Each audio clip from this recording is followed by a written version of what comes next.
Hello friends, welcome to Gyankunj academy.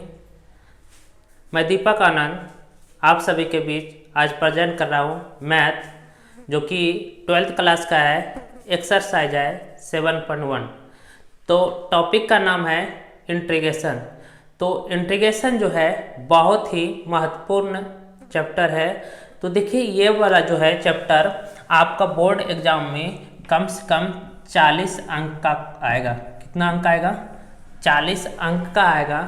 तो आपको थोड़ा सा अच्छा से पढ़ना है। तो सबसे पहले हम बता दें कि इंटीग्रेशन करने से पहले आपको टोटल फार्मूला याद रहना चाहिए, तभी हो पाएगा। उसके बाद आपको इन्वर्स ट्रिगोनोमेट्रिक का भी फार्मूला याद रहना चाहिए, ठीक है ना। तो चलिए शुरू करते हैं इंटीग्रेशन, ठीक है। तो बहुत ही अच्छा चैप्टर है इंटीग्रेशन।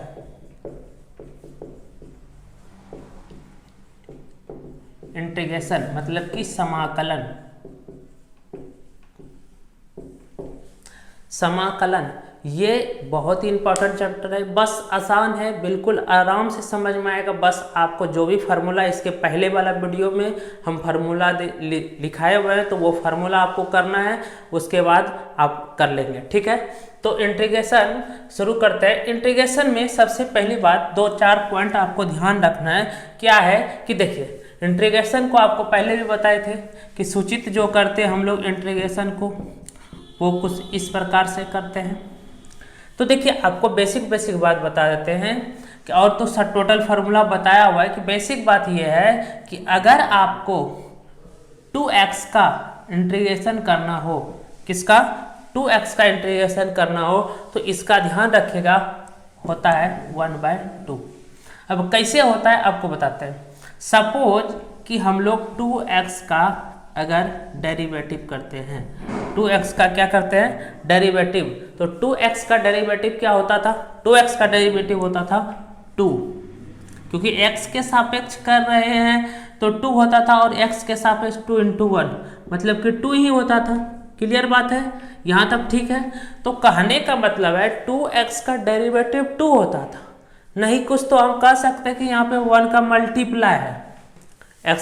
x के सापेक्ष x का कितना? 1। तो कहने का मतलब है 1 के साथ 2 का क्या है? मल्टीप्लाई। कब? जब डेरिवेटिव करते थे तब।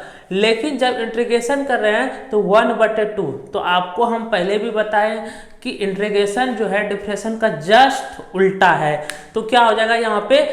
ये वाला जो है 1 में 2 का मल्टीप्लाई, अभी क्या हो रहा है? 1 में 2 का डिवाइड। क्लियर है? तो सिंपल सा बात है। अगर सबको यहाँ पे मेरा डेरिवेटिव 3x का आ जाएगा, 3x का क्या हुआ? 1/3। क्लियर है? अगर मेरा आ जाएगा 6x, तो 6x का इंटीग्रेशन क्या हो जाएगा? 1/6। तो एक बात उम्मीद करते हैं यहाँ तक क्लियर हो गया होगा। चलिए ठीक है, और आगे देखते हैं। अगर आपका यहाँ इस प्रकार से आ गया, यहाँ पे कि sine theta plus cos theta, और इसका इंटीग्रेशन करना है अगर आपको, तो क्या हो जाएगा? तो इसको इंटीग्रेशन करने के लिए अगर यहाँ पे जिस प्रकार से डेरिवेटिव में होता था कि ये डेरिवेटिव अलग अलग देते थे, तो उसी प्रकार से यहाँ पे इंटीग्रेशन भी अलग लग जाएगा। साइन थीटा लगा दिए ना, D theta plus integration cos theta D theta. तो मतलब प्लस है तो प्लस के साथ, माइनस है तो माइनस के साथ कर सकते हैं, ठीक है ना, कोई दिक्कत नहीं है। तो चलिए शुरू करते हैं इंटीग्रेशन बहुत ही महत्वपूर्ण है, बस आपको ध्यान देना है। देखिए, इंटीग्रेशन चैप्टर का नाम है। सबसे पहले हम लोग जो करेंगे वो करेंगे क्या? एक्सरसाइज 7.1। तो 7.1 जो है, तो सबसे 7.1 में जो है क्वेश्चन नंबर 1 से क्वेश्चन नंबर 5 तक आपका जो है एंटी डेरिवेटिव है, प्रति अवकलज है। देखिए, आज तक प्रति अवकलज एग्जाम में पूछा नहीं जाता है, बस आपको थोड़ा सा बेसिक बात है, ध्यान देना है बस थोड़ा सा, ठीक है ना। तो चलिए शुरू करते हैं हम लोग। टॉपिक है आपका एंटी डेरिवेटिव। एंटी डेरिवेटिव मतलब प्रति अवकलज, प्रति अवकलज, प्रति अवकलज, प्रति अवकलन सब एक ही वर्ड होता है, ठीक है ना। तो ये हो गया इसका मतलब। और कौन सा विधि से बोला गया है आपको, कौन सा विधि से आपको बोला गया है, निरीक्षण, निरीक्षण विधि, ठीक है ना। तो ये विधि से बनाना है। चलिए यहां तक ठीक है, तो आसान है, कोई दिक्कत नहीं है, बस आपको करना क्या है, कुछ भी नहीं करना है। तो चलिए सबसे पहले हम लोग क्वेश्चन शुरू करते हैं। देखिए हम लोग पूरा का पूरा जो चैप्टर पढ़ रहे हैं वो चैप्टर पढ़ रहे हैं इंटीग्रेशन, समाकलन। उसके अंतर्गत जो है क्वेश्चन नंबर 1 से क्वेश्चन नंबर 5 तक आपका है वो कह रहा है एंटी डेरिवेटिव, मतलब कि प्रति अवकलज। तो प्रति अवकलन कह रहा है, ठीक है ना, प्रति अवकलन या तो प्रति अवकलज सब चीज ठीक है, ठीक है। तो आपको करना क्या है, कुछ भी नहीं करना है, बस थोड़ा समझना है। देखिए एग्जाम के पॉइंट ऑफ व्यू से 1 से लेकर 5 तक इंपॉर्टेंट नहीं है, लेकिन बेसिक जानकारी मिलेगा, लेकिन 6 नंबर क्वेश्चन से एग्जाम के लिए भी जरूरी है, ठीक है ना। तो चलिए शुरू करते हैं क्वेश्चन नंबर 1। तो देखिए क्वेश्चन नंबर 1 है आपका, क्वेश्चन नंबर 1 है sin 2x। क्या है, sin 2x। आपको दो तरीका बताएंगे, sin 2x इसका डेरिवेटिव करने। तो देखिए सबसे बिल्कुल बेसिक बात है, जब इसको हम सॉल्व करेंगे, ध्यान देना है, जब इसको हम सॉल्व करेंगे सबसे पहले जिस प्रकार से डेरिवेटिव में हम किसी भी फंक्शन को y के बराबर मानते थे, तो इंटीग्रेशन में किसी भी फंक्शन को हमेशा i के बराबर मानने का आदत डाल दी। अभी आपको पता नहीं चलेगा क्या है i नहीं है, जब आप लोग जो है एक्सरसाइज 7.5 से आगे बढ़ेंगे ना, तो वहां पे i का पता चलेगा। तो इसको हम लोग कर लेते हैं लेट i बराबर sin 2x। क्लियर है, ये कर लिए। अब इसका क्या करना है, इंटीग्रेशन करना है। तो इंटीग्रेशन कर लेते हैं sin 2x। अभी इंटीग्रेशन किया है ना, सिर्फ इंटीग्रेशन का हमने चिन्ह लगाया है और यहाँ पे dx हो जाएगा, ठीक है, कोई दिक्कत नहीं, इंटीग्रेशन का चिन्ह लगाया। तो आपको पता है, दो तरीका बताएंगे, देखिए समझिएगा। आपको पता है कि sin x का डेरिवेटिव होता था cos x, ये डेरिवेटिव की बात हो रही है। तो sin x का इंटीग्रेशन होगा क्या, minus cos x। cos x में क्या है, 2x। अगर बिल्कुल बेसिक से बात करें तो आपको जिस प्रकार से आपको पता है कि वहां पे डेरिवेटिव में वापस से थीटा का होता था, हम x के सापेक्ष कर रहे हैं, x के सापेक्ष कर रहे हैं, तो x के सापेक्ष यहाँ पे कर रहे हैं, तो x के सापेक्ष यहाँ भी होगा। इंटीग्रेशन किसका होगा अब, 2x dx का, ठीक है। तो i बराबर हो जाएगा minus cos 2x into 2x। अभी हम बताए बेसिक 2x का क्या होगा, 1/2 इंटीग्रेशन। जब इंटीग्रेशन कंप्लीट हो जाए तो प्लस c एक कांस्टेंट नंबर, लेकिन इसको अरेंज करके आप ऐसे भी लिख सकते हैं, कैसे, -1/2 cos 2x प्लस c। ध्यान दीजिएगा, अभी जस्ट ये हमने एक सिंपल इंटीग्रेशन का तरीका बताया, जो कि एकदम इंटीग्रेशन जैसे बनेगा, हम लोग आगे भी इसी प्रकार से बनाएंगे। लेकिन देखिए आपको एक कुछ ना कुछ क्या बोला गया है, कॉन्सेप्ट बोला गया है। तो कॉन्सेप्ट के अनुसार अगर करेंगे तो देखिए ये वाला सिंपल इंटीग्रेशन है, ये वाला क्या है, सिंपल इंटीग्रेशन है, लेकिन आपको एक शर्त दिया है। शर्त ये है कि आपको एंटी डेरिवेटिव करना है, प्रति अवकलज।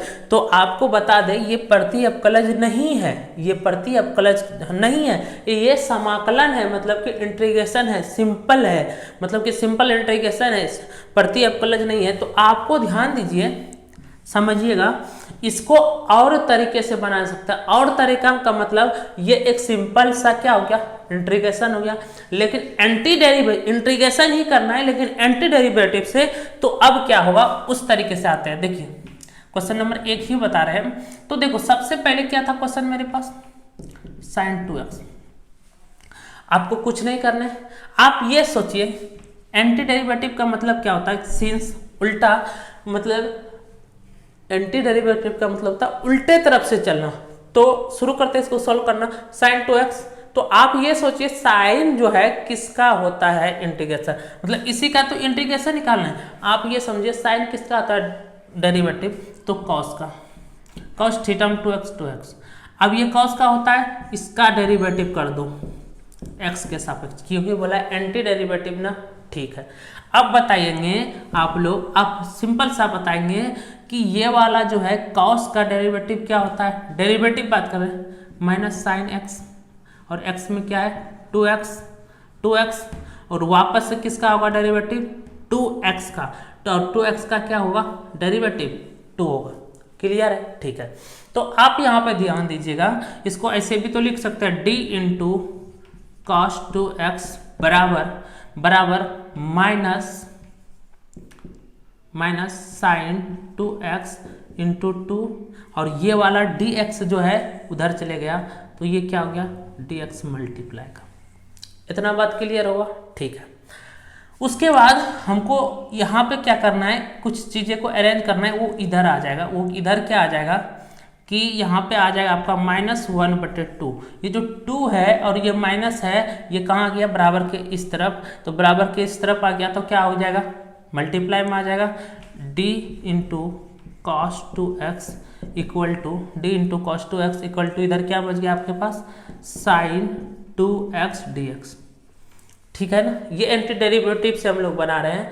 अब आप एक बात बताइए कि देखिए इंटीग्रेशन और आपका डिफरेंशियल ये एक दूसरे के जानी दुश्मन है, मतलब एक साथ कभी नहीं रह सकता है। तो यहाँ पे देखिए यहाँ तक तो हो गया, तो यहाँ पे आप क्या कर देंगे इंटीग्रेशन बोथ साइड,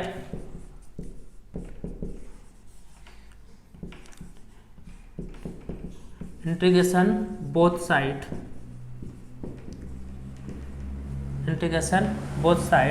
ठीक है ना। जब इंटीग्रेशन हम कर दिए बोथ साइड, मतलब दोनों तरफ समाकलन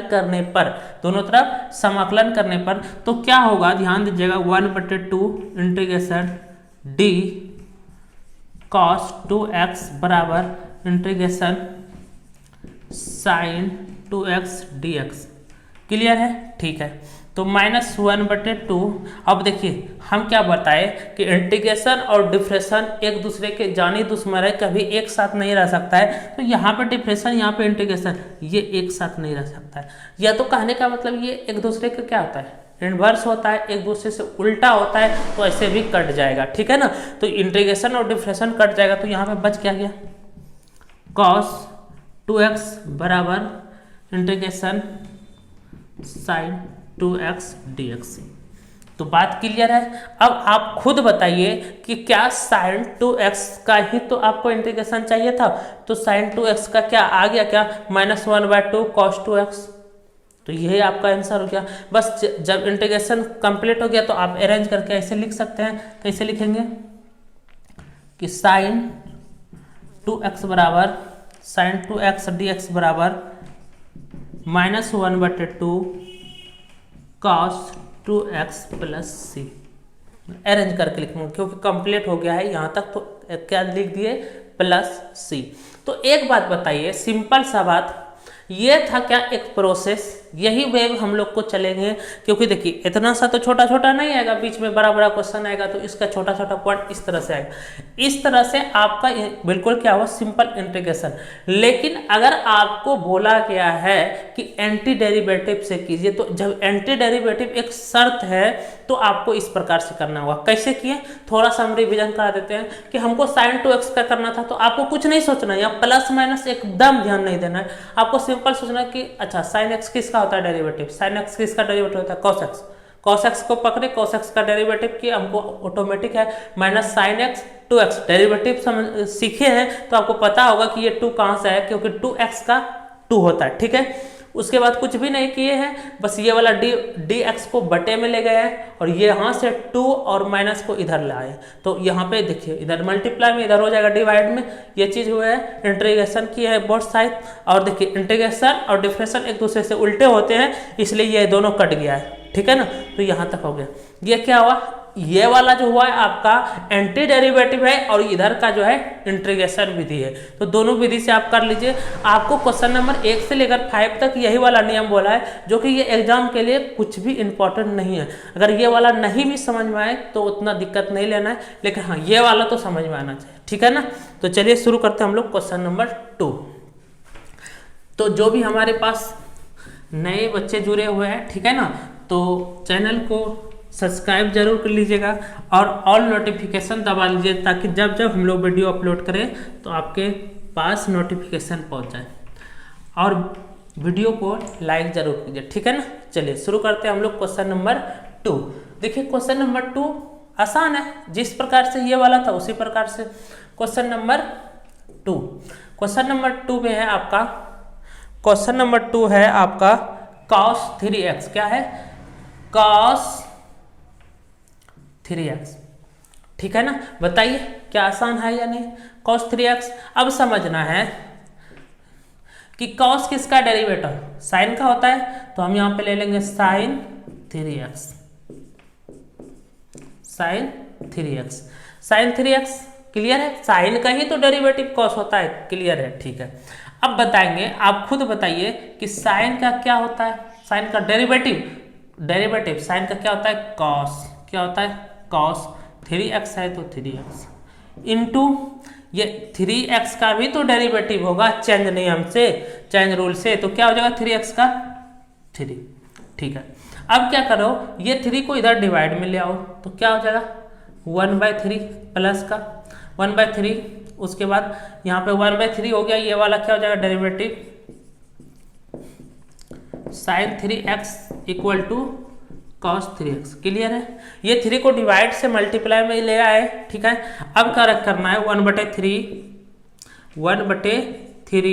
sin 3x बराबर ये वाला जो dx है उधर चले जाएगा मल्टीप्लाई में। ये आपको पता है कि यहाँ पे क्या है, डिवाइड में उधर जाएगा मल्टीप्लाई में। यहाँ तक हो गया। अब आपको क्या करना है, जिस तरह से हम लोग डिफरेंशन में करते थे, डिफरेंशन बोथ साइड, उसी प्रकार से यहाँ पे कर देना है आपको इंटीग्रेशन बोथ साइड।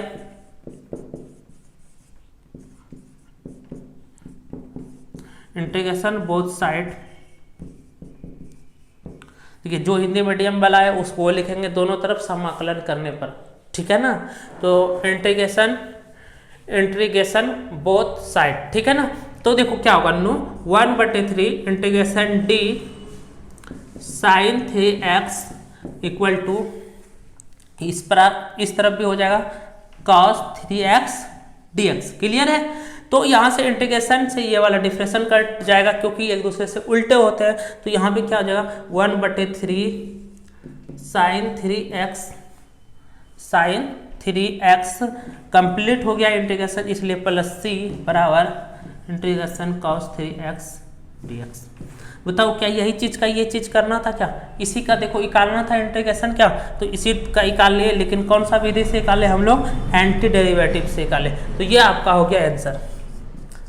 तो उम्मीद करते हैं यहाँ तक क्लियर हो गया होगा।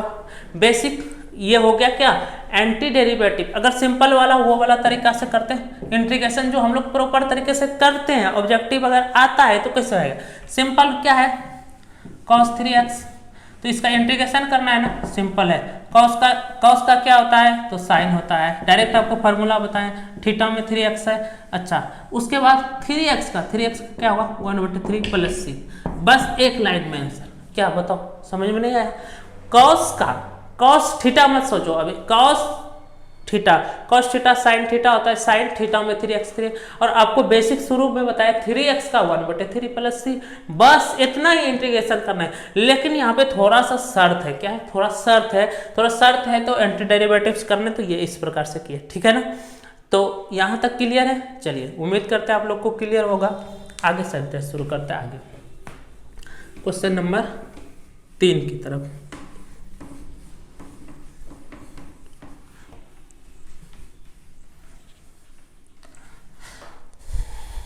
चलिए क्वेश्चन नंबर 3 है e पर पावर 2x। बताइए e पर पावर 2x है या नहीं? आसान है। अब बताइए e पर पावर 2x किसका डेरिवेटिव होता था? e पर पावर x का ही होता था, e पर पावर x का ही होता था।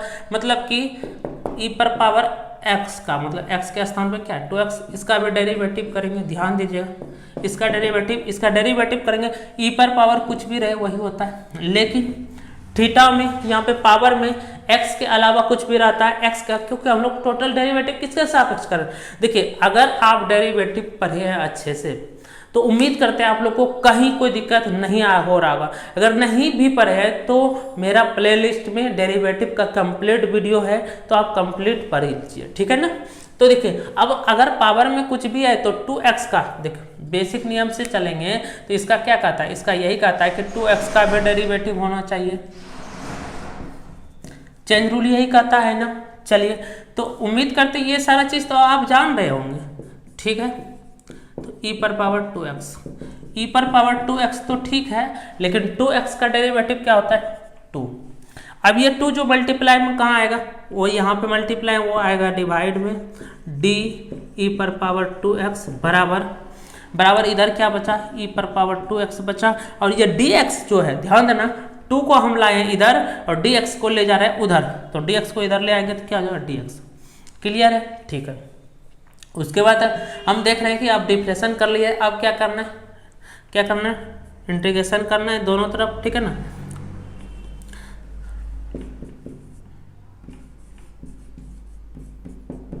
इंटीग्रेशन बोथ साइड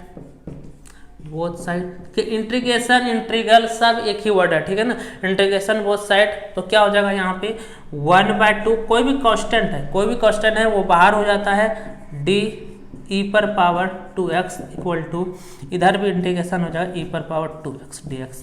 क्लियर है।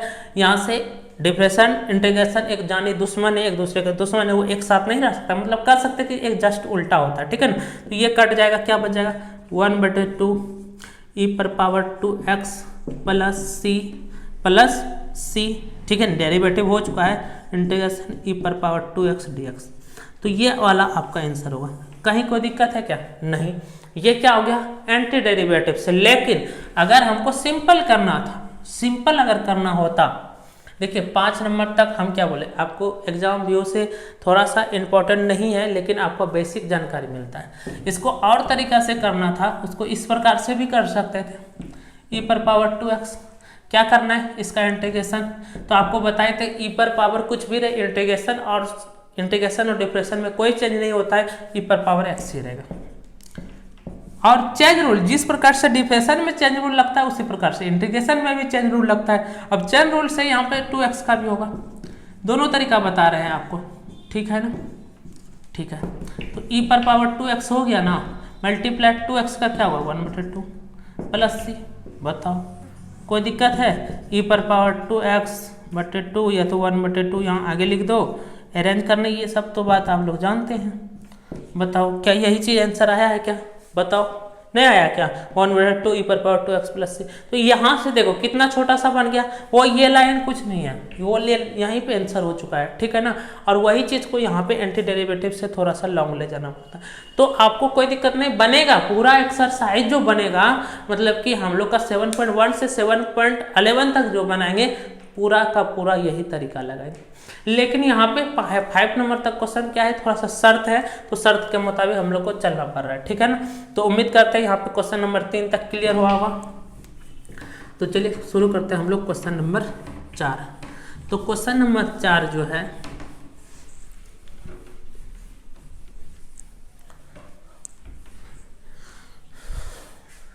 चलिए शुरू करते हैं हम लोग, देखते हैं क्वेश्चन नंबर 4। तो क्वेश्चन नंबर 4 है आपका,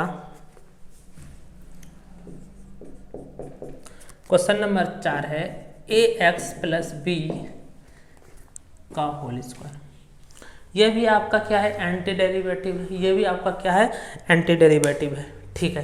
क्वेश्चन नंबर 5 तक एंटी डेरिवेटिव है।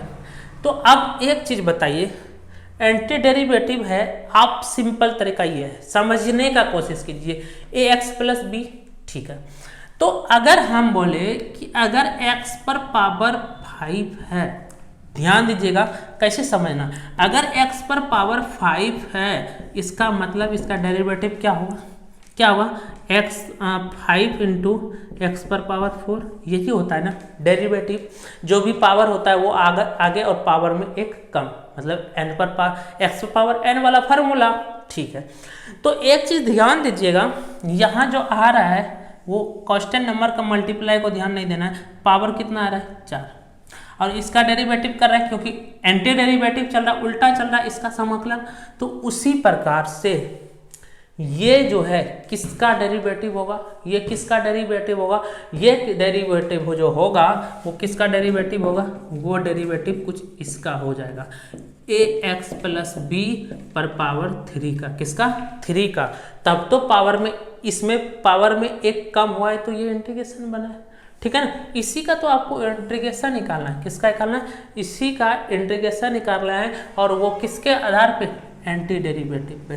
तो हम ये सोचे, एंटी डेरिवेटिव डायरेक्ट भी आपको बताएंगे, हम ये सोचे, देखो क्या सोचे, हम ये सोचे कि यहाँ पावर 2 चाहिए, इसका मतलब यहाँ 3 रहा होगा, इसी का तो डेरिवेटिव करके वो चीज़ आया होगा ना, इसी का डेरिवेटिव करके ये चीज़ आया होगा।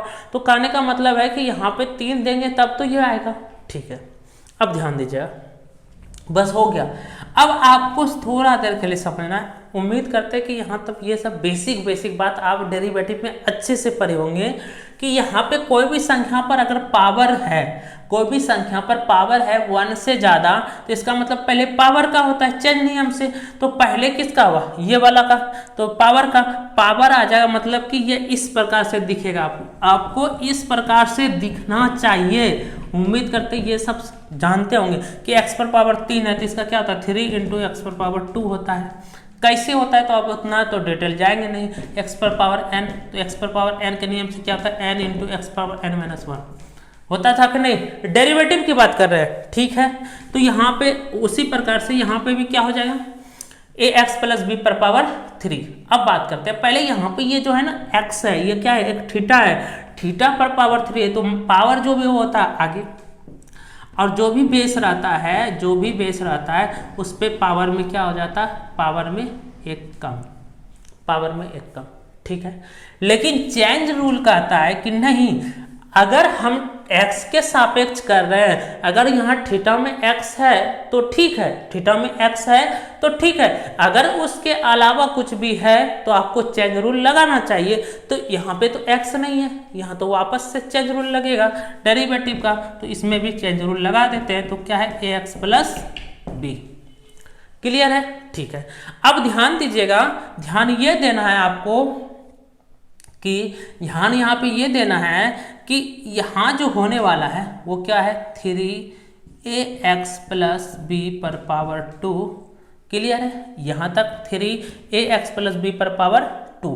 ठीक है, इनटू, अब ध्यान दीजिएगा यहाँ पे कांस्टेंट नंबर कौन कौन है, देखिए कांस्टेंट कैसे पता चलता है, कैसे यहाँ पे कांस्टेंट नंबर है। सिंपल भाषा में एक बात आपको बताएं तो कांस्टेंट नंबर का जो है ना पता जो चलता है वो इस प्रकार से चलता है, किस प्रकार से, कि मतलब कि अगर हम x के सापेक्ष कर रहे हैं, x के अलावा जो भी चीज मल्टीप्लाई है वो सारा का सारा क्या है, कांस्टेंट नंबर है, सारा का सारा क्या है, कांस्टेंट नंबर है। ठीक है ना, तो आप ध्यान दीजिएगा, a क्या है, कांस्टेंट नंबर है, ये तो हो जाएगा आगे, x का डेरिवेटिव हो जाएगा 1 प्लस b क्या है, एक अकेले कांस्टेंट नंबर है, और जब अकेले कांस्टेंट नंबर होता है तो वो होता है 0।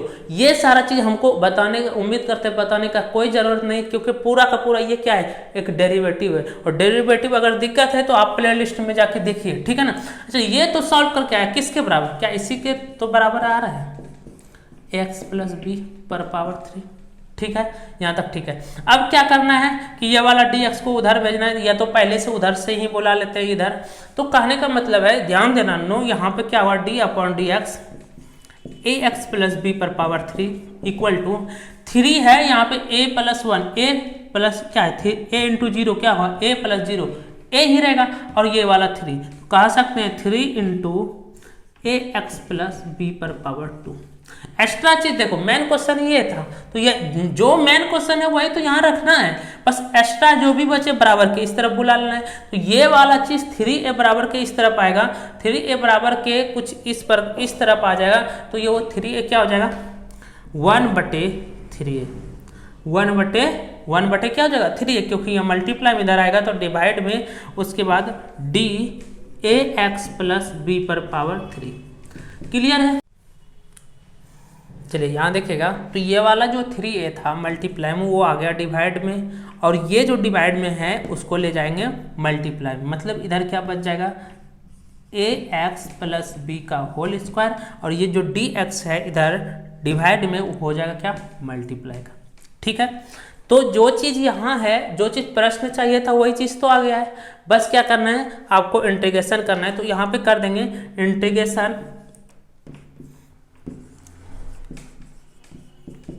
इंटीग्रेशन बोथ साइड, ठीक है ना।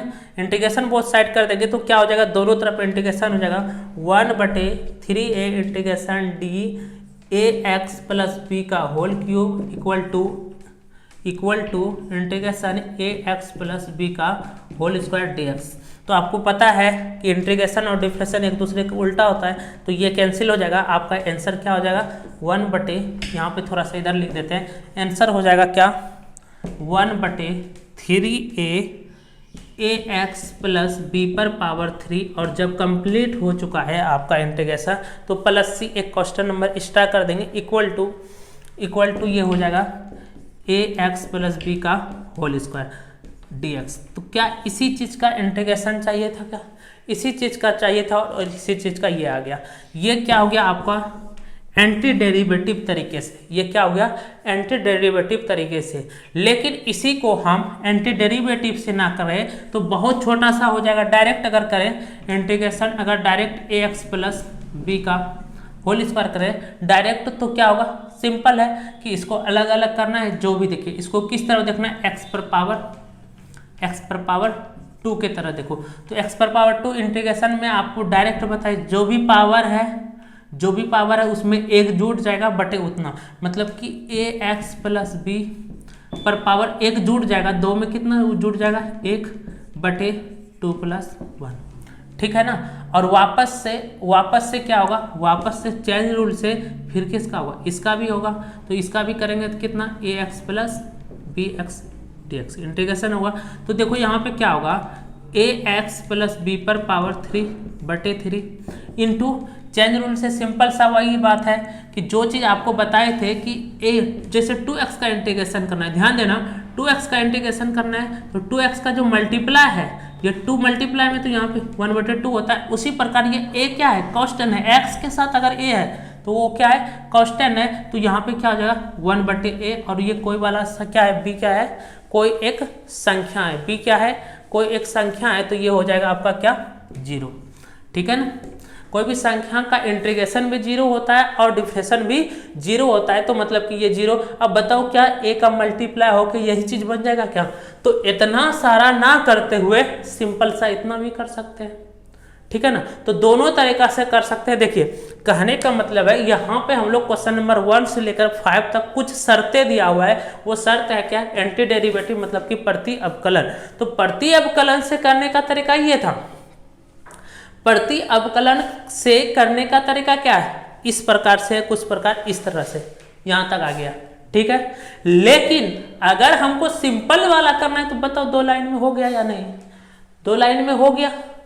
तो ये चीज है आपका, मतलब कोई भी संख्या रहे अकेले, कोई भी नॉमिनल नंबर अकेले है तो इंटीग्रेशन भी 0 और डेरिवेटिव भी 0। क्लियर है, तो उम्मीद करते हैं यहाँ तक आपका क्लियर रहा होगा, ठीक है। तो चलिए क्वेश्चन नंबर 5 की ओर बढ़ते हैं हम लोग, क्वेश्चन नंबर 5 की ओर बढ़ते हैं।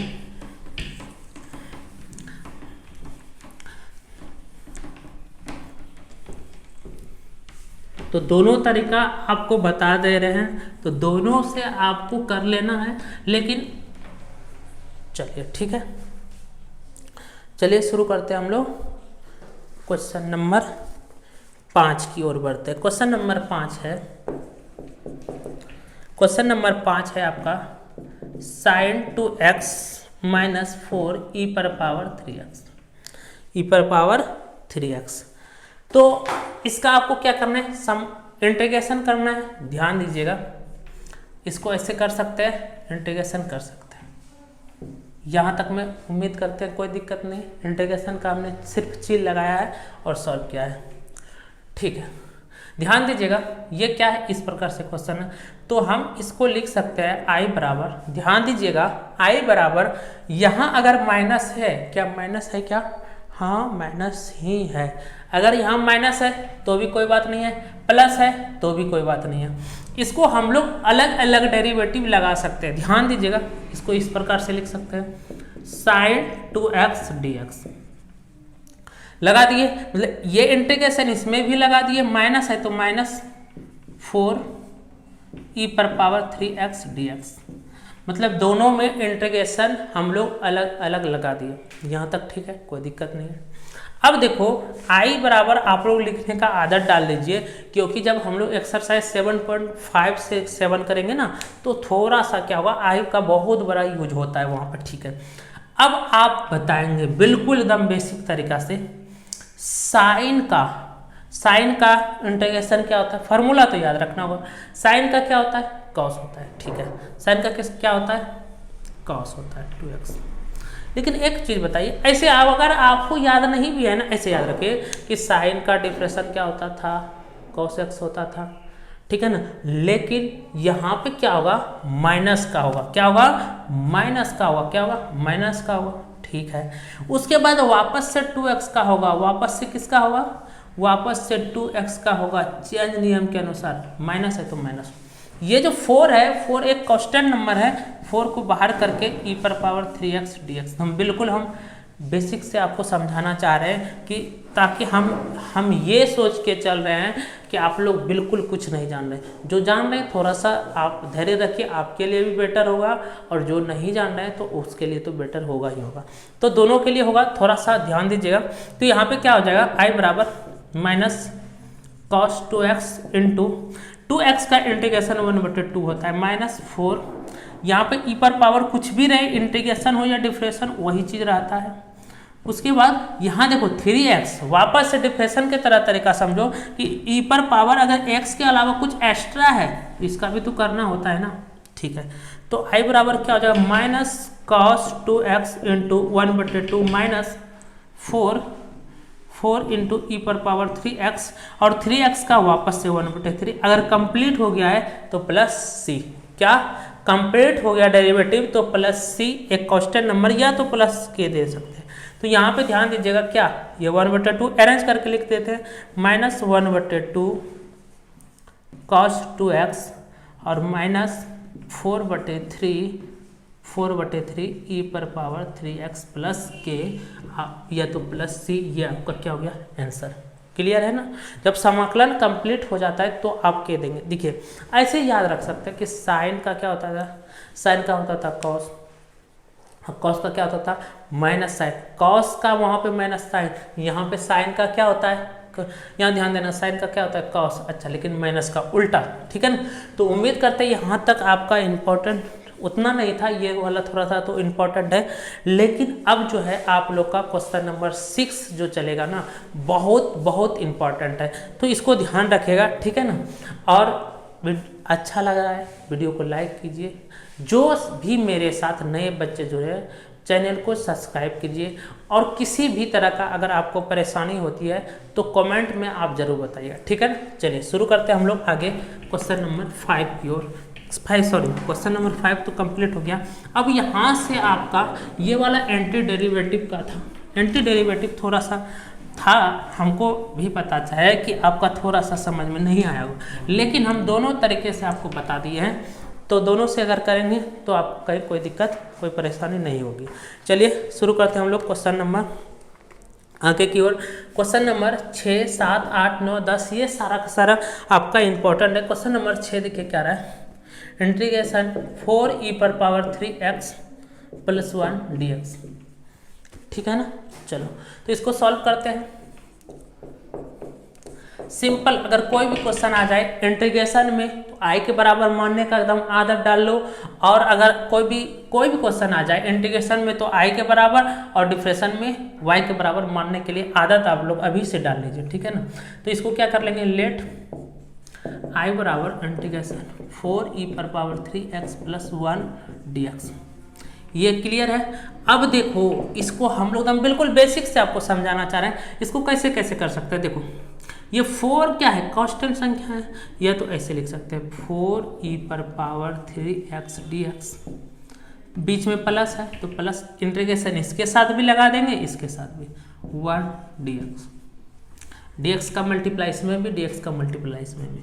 आई बराबर 4 क्या है, एक कांस्टेंट नंबर, तो 4 कांस्टेंट नंबर बाहर हो जाएगा, जिस प्रकार डिफरेंशन में होता था, इनटू e⁻³ e⁻ कुछ भी हो उसका डेरिवेटिव वही होता है और इंटीग्रेशन भी वही होता है, इनटू चेंज नियम से किसका होगा, इसका भी तो होगा, 3x का भी तो होगा, प्लस 1 dx या तो dx का बताए थे आपको x।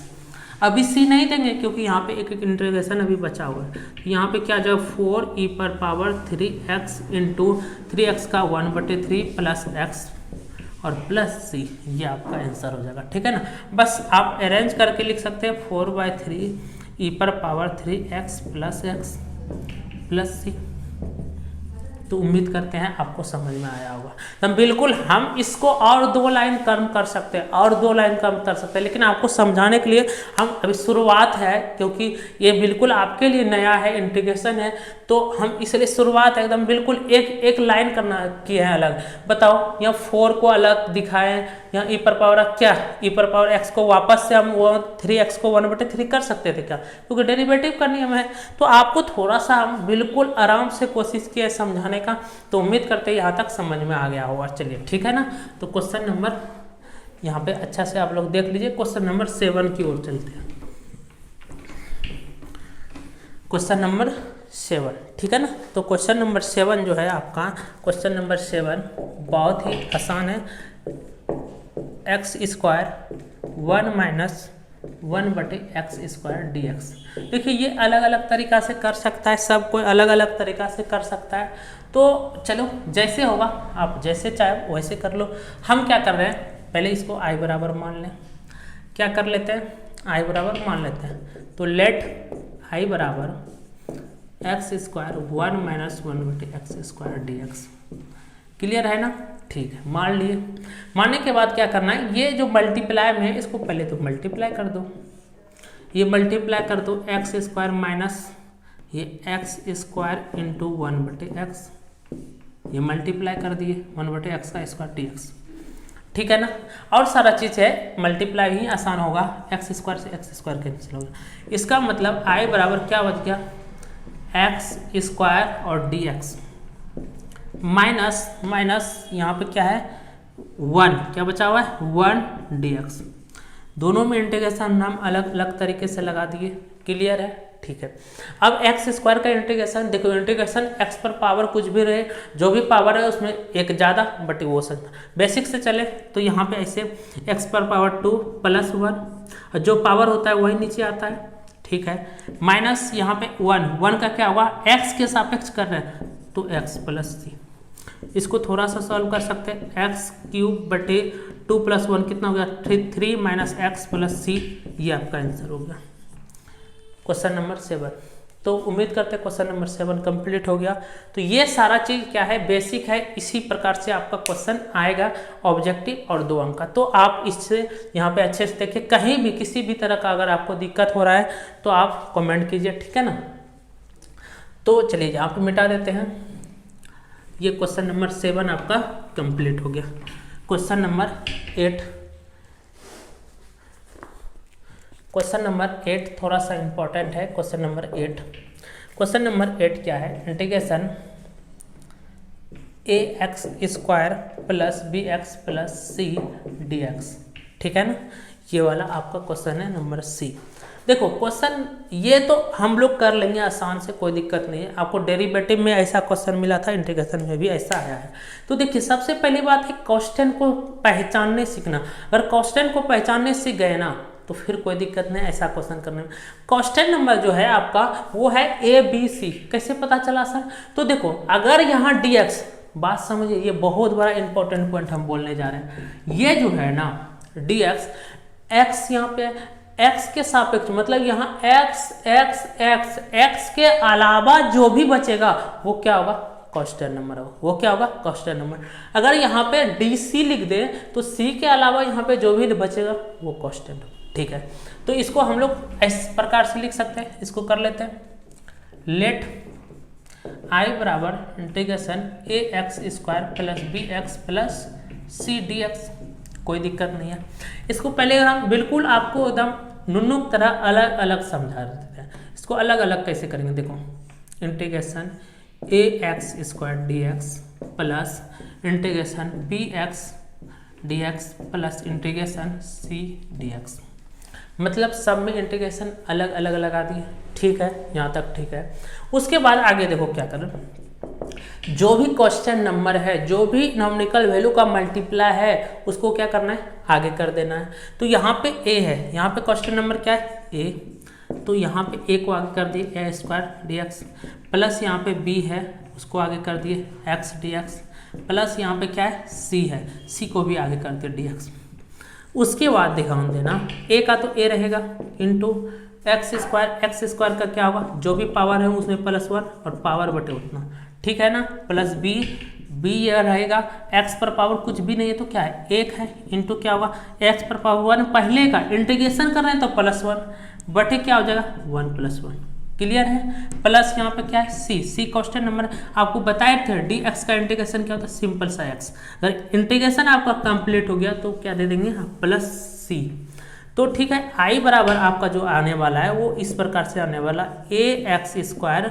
ax² बटे क्या 2 + 1 कितना हो जाएगा 3 प्लस b, देखिए सॉरी स्क्वायर नहीं होगा, यहाँ पे क्यूब हो जाएगा, 2 + 1 3 हो जाएगा, ठीक है ना। और यहाँ पे bx 1 + 1 कितना हो जाएगा x पर पावर 2/2, ठीक है ना, प्लस cx क्या हो जाएगा cx, ये वाला c अलग है, ये c अलग है, प्लस c, या तो प्लस आप के भी दे सकते हैं, ये आपका क्या हो जाएगा आंसर, ये क्या हो जाएगा आपका आंसर, ठीक है ना। तो फिर से समझ लीजिए थोड़ा सा, ये क्या था, जो भी क्वेश्चन था इसको ब्रैकेट में ले लिए, लेट I बराबर, आप ये स्टेप से ये वाला स्टेप से डायरेक्ट ये वाला स्टेप अब आ सकते, कोई दिक्कत नहीं है, आप अगर समझ पा रहे हैं तो। लेकिन ये वाला हम इसलिए किए कि ताकि सब कोई समझ पाए, तो यहाँ से a को आगे कर दिया x² या b कांस्टेंट था आगे कर दिया ये वाला, ठीक है ना, a का a रह गया, a² का ये वाला हो जाएगा b, ठीक है। तो यहाँ तक क्लियर है, ठीक है ना। चलिए शुरू करते हैं हम लोग क्वेश्चन नंबर 9। क्वेश्चन नंबर 9 की ओर बढ़ते हैं।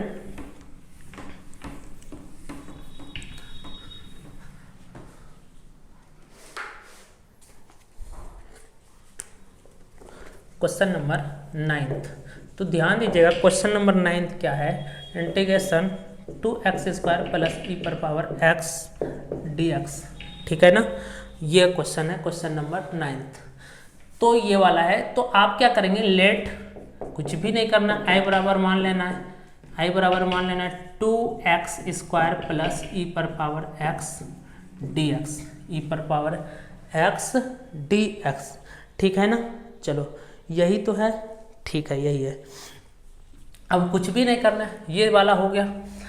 अब आपको करना है यहाँ पे इंटीग्रेशन, तो इंटीग्रेशन करना आसान है, देखो इसको क्या करो अलग अलग लगा दो, क्या कर लो अलग अलग लगा दो, अलग अलग देखो कैसे 2x² dx प्लस यहाँ पे क्या आ जाएगा e पर पावर x dx, यहाँ तक क्लियर है, ठीक है ना। चलिए उसके बाद यहाँ पे क्या हो जाएगा, 2 कांस्टेंट है वो तो आगे हो जाएगा, 2 कांस्टेंट है वो तो आगे हो जाएगा, और x² का क्या होगा इंटीग्रेशन, जो भी पावर है +1 बटे 2 + 1, देखो डिफरेंशन में पावर में घटता था यहाँ जुटेगा, प्लस e पर पावर x का क्या हो जाएगा e पर पावर x, और x है तो वापस उसका नहीं करना, प्लस क्या हो जाएगा c, तो ये हो जाएगा आपका आंसर, ठीक है ना। तो उम्मीद करते हैं क्वेश्चन नंबर 9 भी आपका क्लियर होगा। तो चलिए क्वेश्चन नंबर 10 लेते हैं, और ये क्वेश्चन नंबर 10 इस वीडियो का लास्ट क्वेश्चन होगा, ठीक है ना। चलिए क्वेश्चन नंबर 10 लेते हैं।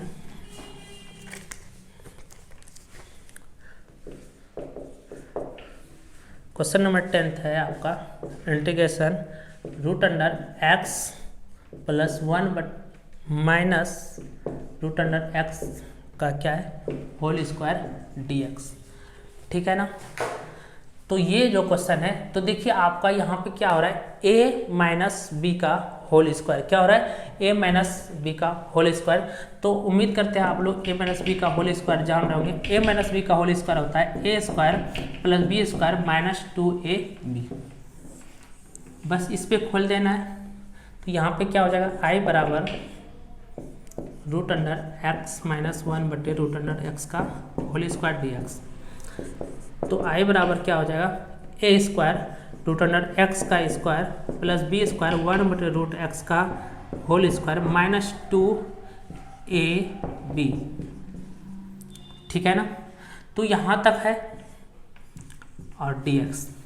तो यहाँ पे क्या होगा, रूट x से रूट x क्या हो जाएगा, कैंसिल। तो i बराबर क्या हो जाएगा, रूट x का होल स्क्वायर x होता है प्लस 1 का स्क्वायर 1 रूट x का x माइनस 2।